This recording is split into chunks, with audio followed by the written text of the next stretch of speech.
Greetings. I am Ambrose Liu, Project Director of Olney Culture Lab of Culture Trust Greater Philadelphia. We are proud to be the executive producers of the Audio Only podcast series. In this final episode of Season 2, we will deviate from previous episode formats and bring you excerpts from conversations with the outgoing hosts of the podcast, Linda Fernandez and Keir Johnston of Amber Art and Design, along with the future hosts of the series, Marquise Lindsey-Bradley and Mama Carla Wiley. Linda and Keir, along with their partners from the first season, sound designer June Lopez and journalist Malcolm Burnley, helped to launch this podcast series during the pandemic in 2021. They got this series rolling, and we are indebted to their commitment to bring the stories of the Olney community to you. As co-founders of the podcast, and in general, thought leaders in the Philadelphia cultural scene, Linda and Keir's fingerprints will remain on future seasons of this podcast, even as they go off to sow new seeds of creative engagement in other neighborhoods across Philadelphia and beyond. We are enormously grateful for their contribution to this work. Linda and Keir will leave the hosting duties in capable hands. Mama Carla and Marquise were both featured guests early on in the first season of the podcast, when the series debuted in early 2021. Over the last 2+ years, they have both been busy, creating art and music respectively, while also centering the Olney community in their work. Having spent the majority of his upbringing in Olney, Marquise graduated from the Cleveland Institute of Music in the spring of 2023 with a degree in musical performance on clarinet. He moved back to Philadelphia with great intentions, which we will learn more about in this episode. Marquise also accepted a part-time role as creative program coordinator with Olney Culture Lab, which is something that we are really excited about. Mama Carla has been a resident of Olney for 14 years, and her footprint has grown recently to include spearheading a community quilting circle which meets every Saturday at St. Paul's Lutheran Church. She also facilitates a monthly storytelling event we like to call Revival Walks of Tacony Creek Park. These walks happen in the spring through the early fall. In November, we met with Mama Carla and Marquise at the playground of Lowell Elementary School at North 5th and Nedrow. The site has special meaning and significance for each of them in different ways. But before we join them, here's a snippet of Marquise in performance this past spring with flautist Melinda Lissette at St. Paul's Lutheran Church.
Tell me about coming to Lowell. When did you start attending school here? I started Lowell in first grade. My mom had just bought a house a couple blocks down. We lived in Germantown before then and came here. And I have a lot of vivid memories.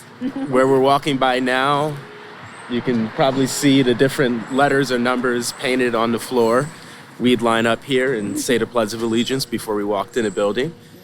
I'm not sure if kids do that anymore in school, but then we did. And yeah, I knew that Lowell was interesting just by the whole layout. So when I was here, our playground was this concrete slab with nothing else. You know, we had some painted lines for hopscotch and kickball, but it wasn't at all like how it is now. And I always thought it was interesting that, you know, we had the parking lot right there where we played. So we were taught to be mindful, and, you know, teachers are coming in from lunch, so we knew where the line was, even if it wasn't drawn so explicitly. But yeah, Lowell was very, like, you know, it seemed much bigger then, of course, growing up, walking there. But there's some things like the smell of the building that really stick with me. You know, I walked in there not too long ago, and it's like, yes, there it is. Burnt pizza, a little plastic. But there's so many memories, so many just critical moments of my own development. Like I had my first black teacher at Lowell, and her name was Miss Jordan. She was really great for so many reasons. But what I really appreciated is that she didn't hide the truth from us. She was very intentional about what she taught in English and in history, and making sure that we knew our position in the city and in the country, because we were young black kids growing up in a school that could have been a lot better. But because of decisions that were being made in Harrisburg, it wasn't. And she let us know that we had some agency in that. And it only increased as we got older and as we earned our education and really engaged with our community and our just in generally with civic engagement. And I think that those kinds of lessons, you know, it was less about the adding in of fractions and making sure you put the decimal point in the right place. Of course, that was all important. But I think that the teachers at Lowell, when I was there, they were really good at not just teaching, but informing students of their own power. And I think that I carried that with me as I went throughout my education, and really taking control of my education and setting a standard for the leaders and the teachers in my life, even as a young person. Well, Carla, tell me, describe what you're doing here now. What's your relationship with Lowell? Well, I am their playground steward. Basically, a playground steward is a person who kind of helps to bring together all the people that will keep the playground clean and safe and make sure that it's preserved. Basically, I'm teaching the children to be their own stewards. For people who don't understand what a steward is basically kind of a watcher. They watch, they manage and take care of things to make sure that things stay good forever. I think that my biggest fight really, well, not fight, I can't call it a fight, but it's helping the adults to understand that if we really want this playground, because right now as we're standing here, it's beautiful. It's beautiful. I mean, there's a little bit of trash around, but it's not, you know, it's not junky, it's gorgeous. But if we want it to stay this way, the children are going to have to take care of it because they're the ones that use it. We found out that the older children were coming, and basically the children from Grover, Washington, your alma mater, they were coming and they were tearing up the swings and stuff. And these are the little children's things. And it's like, you know, this is what your little brothers, you guys helped to design it. You know, why would you tear it up? But then again, if children don't feel ownership with things, they do destroy it. Part of feeling ownership is saying that this is yours, you have to take care of it. And actually not just saying it, but giving them an active part in it. We had an event which was lovely. where the children got a chance to clean up. I've never seen so many children happy about cleaning up. I mean, they really were. That was one of the children said to me, Mama Carla, this is my favorite part. We gave them the little grabbers and stuff. Oh, my goodness. And they got a chance to pick up all the trash all around. They want their playground to be nice. They want their playground to be something that's fun. But they have to have a part in it. And trying to find ways for them to have a part in it is a little bit of a challenge, because the school district is like, well, we have, this is what we're supposed to do. This is, we have insurance to take care of this. And that's fine. But what happens after all that dissipates? We have to make sure that things are active, and those children, as they grow up, they can still look back and say, this was a playground that we helped. Let's help clean it up because it's part of our community. And we're working on that. Right now we're working on the stewardship guide and really giving the children an active part in it. The children at their back to school night, they got a chance to name the trees. Oh my goodness, you should hear some of the names. Oh, they're lovely. I love them. One is Lily. I think they named one Poison Ivy, and they're like, nah, we don't think that's nice. But there's a whole great big group of names that they put down, and we're going to actually have an event in the first 2 weeks of November to plant another tree, because one of the trees was destroyed again. It was destroyed, so we were given a tree, and the tree is going to be planted. The one that is there that's dead, they're going to pull it up. I don't know if it's been pulled up yet or not. But they're planting a new tree, and we're going to have a naming ceremony for it. Wow. Yeah, and the children got to name it. Yeah. And so, what I love about the playground program, I think it was really good, is like I said, the children got the chance to talk about what they wanted. And you notice there's a lot of climbing stuff. These some climbing babies. They love to climb. One of the swings just keeps breaking, though. We're still trying to work on that. Yeah, but I love it. I think when I first moved here, there wasn't anything in the playground either. We came out, we used to bring tennis balls. And I wound up with all the kids all around here up there with me. We have tennis balls, and we're hitting them against the walls, and I'm teaching them how to play wall ball. Yeah, that's the wall ball wall. Yeah. Right there. That's the only purpose of that wall. And I think it's so important, the work that you're doing here, because like you said, when you first came here and when I was in school here, there was nothing. It was just the concrete slab, and it forced us to use our imagination and creativity, and we had different stations to play in, but there was nothing to even take ownership of. So, when we're talking about things like taking ownership over the spaces in your community and in your neighborhood, there has to be something there to work with. And, it's not always, we don't have a school district that we can rely on to build those spaces. But students are still deserving of them. Yeah, sure. And the work that you've done as the steward of this park, is providing students with the opportunity to learn ownership. Yeah, but to be fair, it was people from the school district who thought about it too, and the playground design, and it was people throughout the city who say, children need to have some place to play. The inner court that's in there, which was another one of my favorite places. We're actually going to be planting beds in the inner court. Mm-hmm. And the reason why, one, because we don't want them to get destroyed.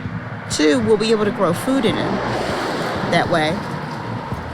And it's a learning space for them. And people forget when they live in the city sometimes that children need the plants, they need the trees, they need all that, not only for their health, but they need it to learn from. It changes children when they can have some outdoor time. And, that's why, we were talking earlier about the suicide rate and all that. A lot of it had to do with people not being able to get out and getting fresh air. And younger children were talking about not wanting to be alive, and a lot of that comes from not being closed in. I mean, people are not meant to be put in cages. We're not meant to be closed up. We're meant to be outdoors and to be part of nature, because we are part of nature.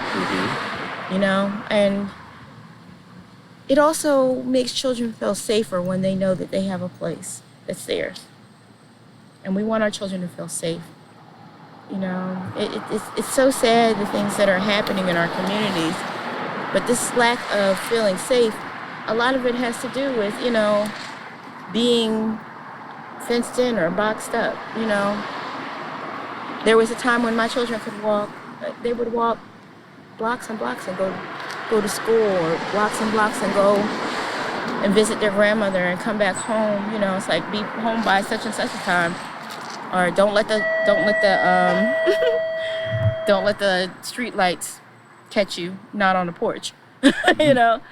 My children, I feel like they were the last generation that could do that, because by the time your generation came around, people were starting to be more like curfews and you had to, children couldn't really go by themselves. You had to worry about children being snatched and stuff. And it's a shame. They have to have some place that's outdoors and still safe. Yeah. Did that school bell bring back any memories? Does it still sound the same? Oh, it's exactly the same. I can hear it from my house, from my bedroom, just 3 blocks away. Every time this bell goes off, it's like, all right, yes, it's great. Well, I'm too over here, and I'm like, the kids getting ready to get out. Yes, I always know. And it's even louder inside of the building. Oh yes, it is. It is. When I pointed at you a moment ago, Carla, whenever we decide this tree planting is, we should rent a Groot costume and have, maybe you wear it. You want to be Groot? I would. I am Groot. I have a baby Groot ornament on my desk. It's one of the few ornaments I have. But I like Groot. Yeah, I love Groot. He's great. Yeah, I'd wear a Groot costume. He would. I would. He would. But see, it's so funny because a friend of mine was visiting, and we were standing about right here, and she said, "There's a tree growing out the middle of the school." And I'm like, "That's a courtyard." Mm-hmm. And they're like, "There's a tree in the courtyard?" And I'm like, "Yeah." And I said, "And it's a teaching garden for them." But for a long time, they weren't using it. They weren't using it when I was there. Well, guess what?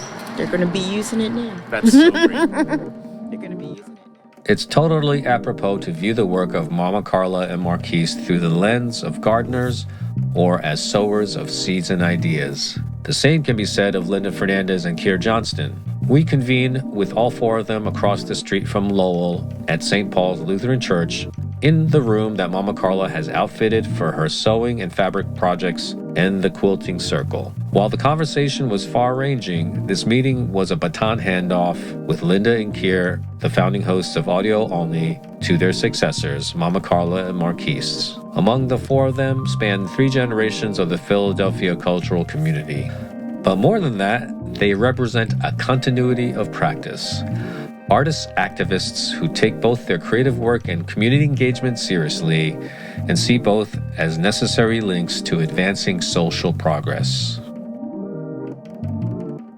We go out and we found out that there was a woman who she needed blankets. She needed something warm in her house, So we were like, fine. We had some quilts that were in progress. They weren't designated for anyone in particular. We finished them up and brought them to her. And she said, "How much?" And I said, "Smile."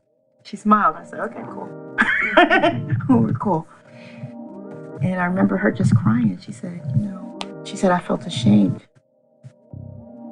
Because she worked in the community giving back and soup kitchen and stuff like that. But she'd come home to a cold house. And she's the mom. Yeah. And I told her, I said, you gave, now we can give to you. Mm-hmm. And I mean, it's part of the quilting tradition that you don't leave anybody cold. You know, you don't sit and make quilts for other people and then one of your own is cold. You know, you just don't do that.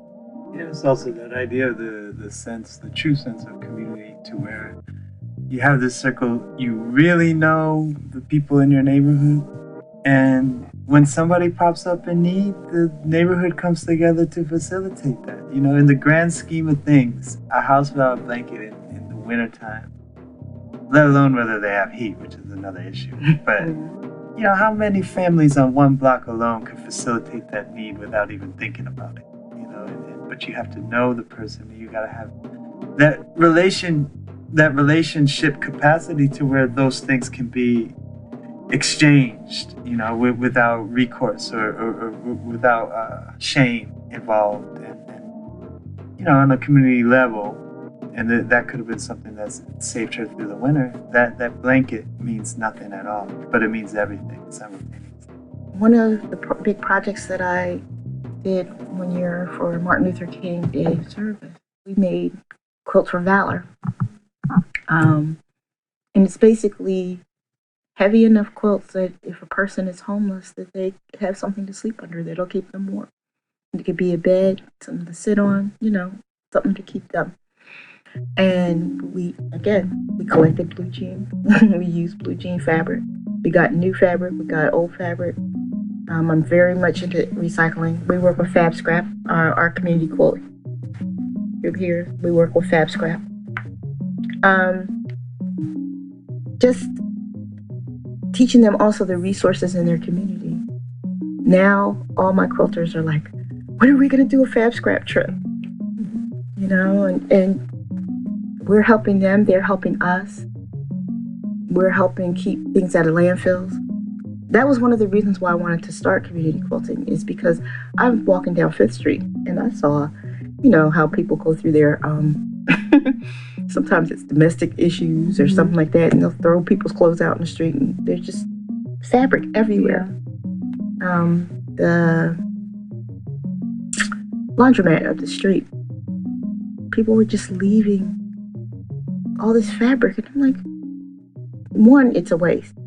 Two, boy, this would make somebody a really good quilt, a really warm quilt, or a quilted coat, or a quilted pajama for a child to sleep in. And the woman told me, she said, look, I've washed all this stuff here. You can have it. And that's how really community quilting started, because I started taking it home and cutting it up, and there were people who wanted to learn how to quilt. Then, you know, thanks to Olney Culture Lab, I got a chance to know that there was room here. Well, you showed what the space could be used for.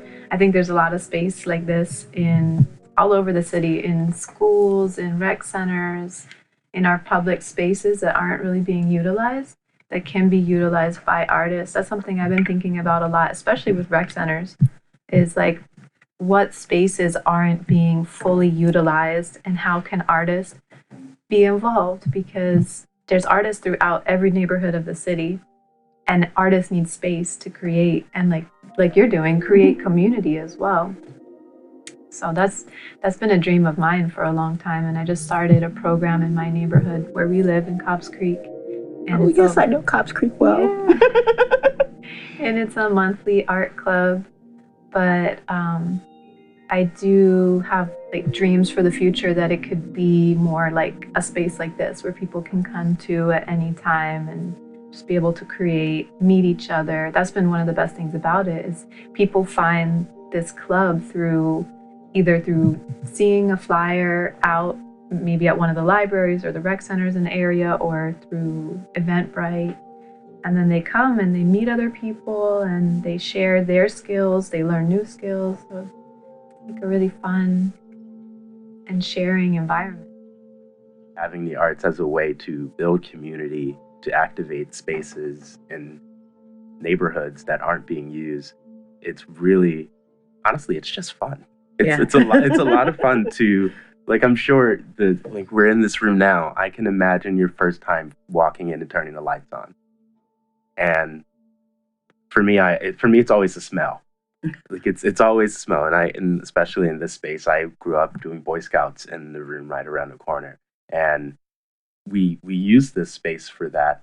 And so it's great to see that the space is still being used for something that's positive and productive for the community. And yeah, I just love that we have the power to do that as artists and take that everywhere we go. I have one student who's like, oh, I can't use a sewing machine. I'm afraid of sewing machines. I'll sew my hands. I said, girl, I have sewn my hands so many times. If you just knew how many times I poked myself. I actually put a needle straight through my nail once. Oh, yeah. And I said, but that's because I was tired and I wasn't paying attention. Are you tired? She said, no. I said, are you paying attention? She said, yeah. I said, okay, you're fine. Let's go. I want to acknowledge the full circle moment of this meeting and it wasn't like thinking, oh yeah, we ought to pick a couple people from the first 2 episodes to like be the hosts or whatever. But it, after some time, it turned out, Mama Carla and Marquise just naturally seemed like a great combination, gender-wise and just the generational differences. Although he's a lot older than he looks. Because he looked like he's 12. But there is something in the first episode where Mama Carla, you talked about young people and how, you wish that they could see their community as a place to invest in and stay. And so it's interesting. I'd love for 2 of you, maybe you could start with Marquise, like your intentionality as far as coming back to Olney versus going anywhere else, which... Yeah, so as I was finishing my undergrad in Cleveland, Ohio, big decision time, it all happens. It always happens at some point in life and various points. And there I was like trying to figure out, all right, am I going to grad school? Am I going to go audition? Am I going to take jobs? And especially for musicians, we go where the work is. So if the work is in Boise, Idaho, then there you go. But I was also at this time really grappling with this notion of urban revitalization and community building and really understanding your roots and giving back to the community that you came from. And for me, I could look back at Philly and I saw, that we watched the news, or I've had to learn to stop watching it as much, but yeah. There's all of these different things going on, positive and negative in the city. And I felt this calling that it's like there was something in there. It's like, I'm not done with this city. I have to go back. And even more specifically, I need to get back in touch with my roots in Olney because I'm a different person, and I think I have a lot more to give back, and I have a lot more to learn from this community. And the idea of that I read from an author, Majora Carter, where she simply states, you don't have to move out of your neighborhood to live in a better one. And that was something that just lived in my head rent-free for a year. and I'd always come back to it. And it really pulled me back just in my own head. It's like, all right, the vision's starting to get a little clearer. I'll ignore everything my colleagues are doing because everyone's like going on a totally different path that's a little bit more traditional or not in our field. But I kind of had to put the blinders on and say, this is about my career, my personal life, what I want to do with the limited time I have, and how do I want to invest that in somewhere that's meaningful. And Ambrose called. We get in touch and we start to just throw ideas around about what it would look like if I were with the Culture Lab and doing something in more of an involved role. And of course, time goes by, here we are. So to be in this room, to work with Mama Carla, and we've done some of the revival walks together, and every time it's feeding the narrative, I think. And it's going to be really great to share that narrative out. we're not sharing the stories that are uplifting communities. Of course, that's like the 30-second segment and then on to everything else. But I think it's our job here with the platforms we do have that aren't influenced by mass media to share the stories that, aren't just happy-go-lucky, but to share the real experiences of people on the ground. And I think that's our best means of really connecting and understanding each other. As a Jali, I'm a storyteller in the traditional West African tradition. So Jalis basically stay with children from before they were born, because a lot of Jalis were midwives. And we were there when they put them in the ground. We knew all the stories, and we talked to the griots who told the stories of the nation. And also I'm watching our neighborhood change again, because from the time that I moved in here, it was very different. Past 10 years, things have changed so much. And just on our block, I know where I am by the music that I hear when I come up the street. We have a gentleman that lives at the end of our block that always plays country western music really loud, first thing in the morning. And that music, his country music is starting to be taken over by reggaeton. And I hear all these different music playing, and I'm thinking to myself, this tells a story all its own. Just by the plants that we're seeing now are different. Our neighbors are starting to talk to each other more. The first time I met you was over at Fisher Park, and I watched you play, and you played with so much passion, and it reminded me of my daughter. Her cello was her first boyfriend. And she went to camp, and she played her cello, and I watched how you played your clarinet with the same kind of love. And I said, now there is a wonderful young man right there. And see, that's the whole thing. A lot of times we don't know about the wonderful, like you said, we don't know about the wonderful folks around us, because all we do, if we listen to the news, we're all killing each other. We walk out the house with guns and just shoot each other if you listen to the news. But once you get to know people, you say, okay, we're all sharing a lot of the same fears, but also the same hopes and the same expectations.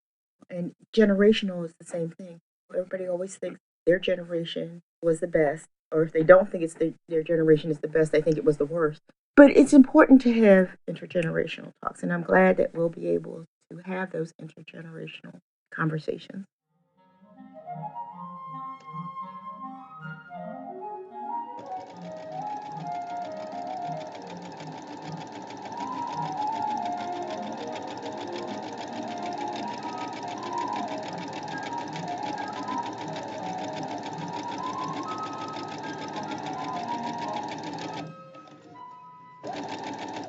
And what I love about podcasting is that it is story sharing, it's archival. So maybe somebody hasn't listened to the podcast in real time, but a year from now, 2 years from now, 3 years from now, they can listen to it. And it's a documentation of this point in time and the stories and the people that were here.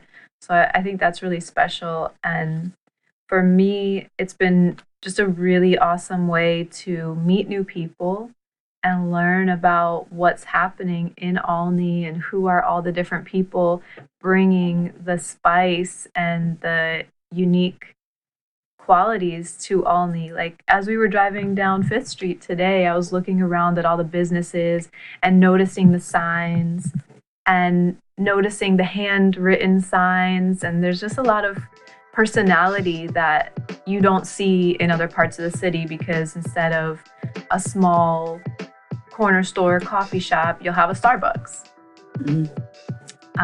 Instead of a mom and pop pharmacy, you'll have a Rite Aid or a CVS. So you get a lot more of that personal touch here, that connection.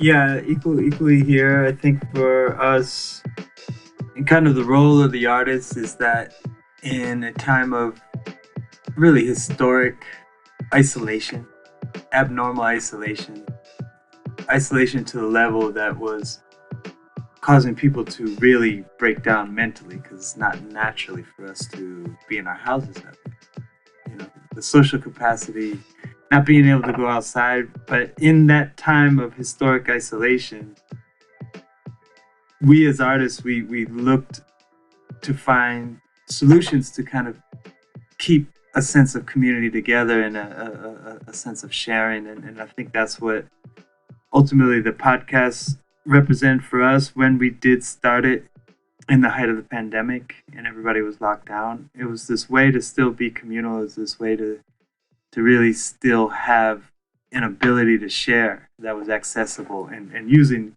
these points of technology for something beneficial. You know? Yeah. And so, yeah, it was an adventure. We started it, and you know, I think what's great about, there's so many types of podcasts.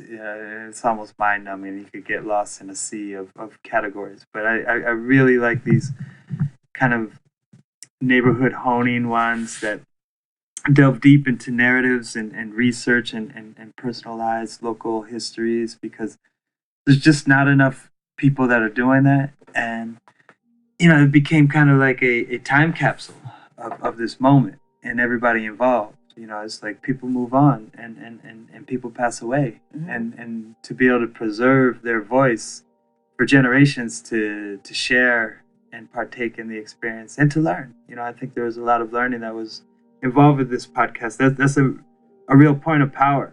That's a real point of what it is we want to be doing as artists.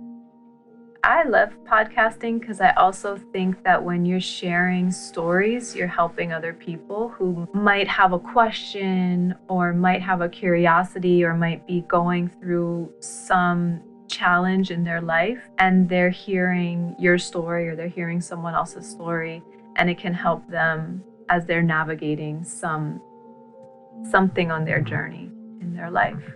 And it may also just open people up, like, oh wow, I didn't even know about Olney. I've never been to Olney. I had no idea there was so much stuff going on here. Learning a neighborhood, especially in Philly, where it's a city of communities, a city of neighborhoods, to me is like learning a new family or a new friend. And, you know, it's just all these layered details that would take a lifetime to really learn, you know. And so for us, we've come to really love our exchanges with Olney and you know, consider Olney as a neighborhood and as a persona, a new friend, and we'll continue to come back here.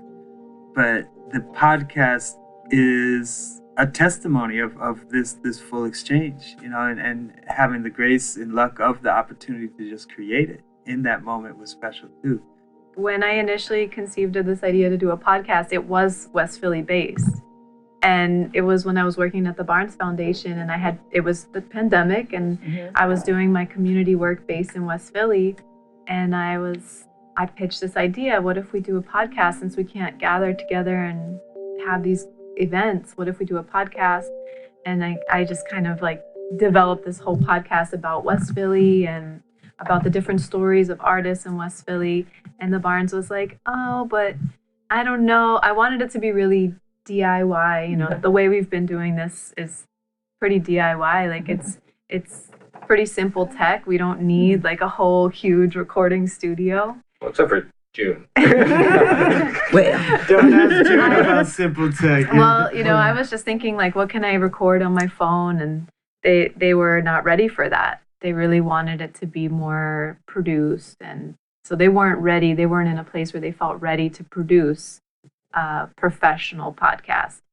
So I said, okay. And then I talked to Ambrose, and I was just like, hey, what if we do this and make it about Olney? But I really love the idea of storytelling that's about a neighborhood.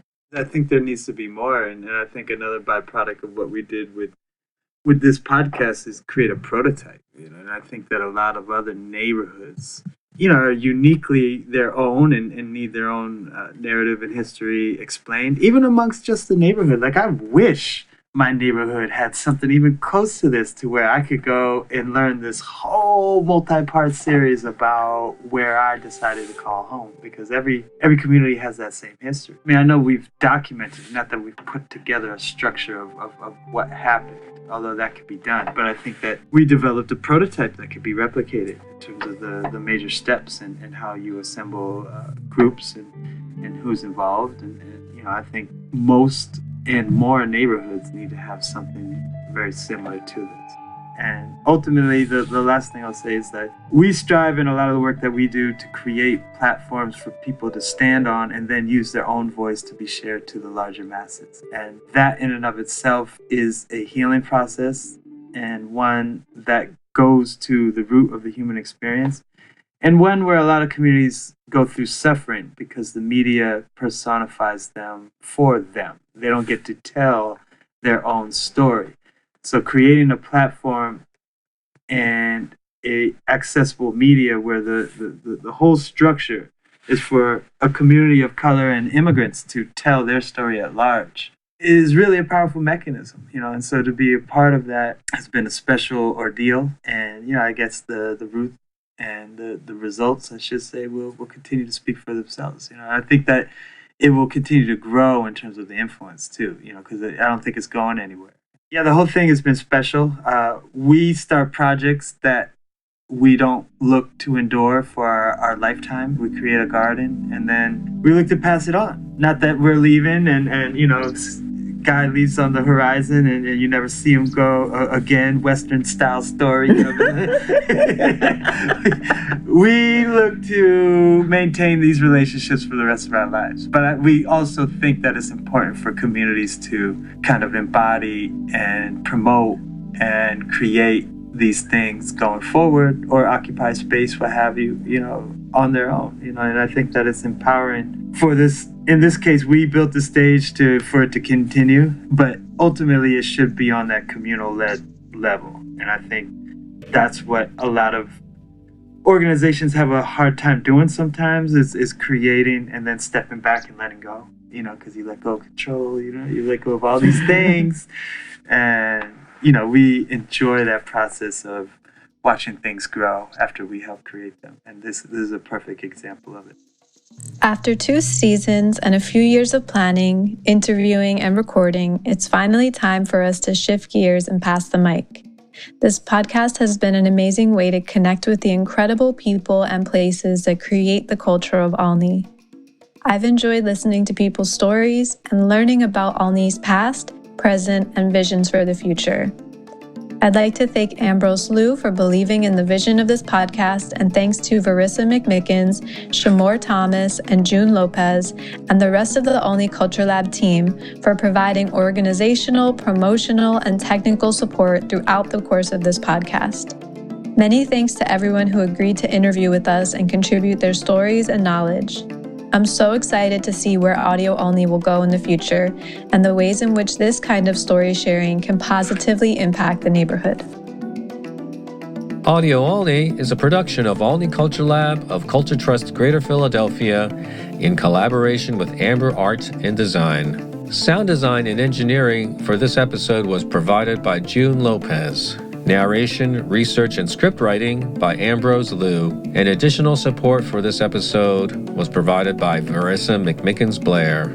Funding for Audio Olney is provided by Independence Public Media Foundation, with additional support from William Penn Foundation and PICO.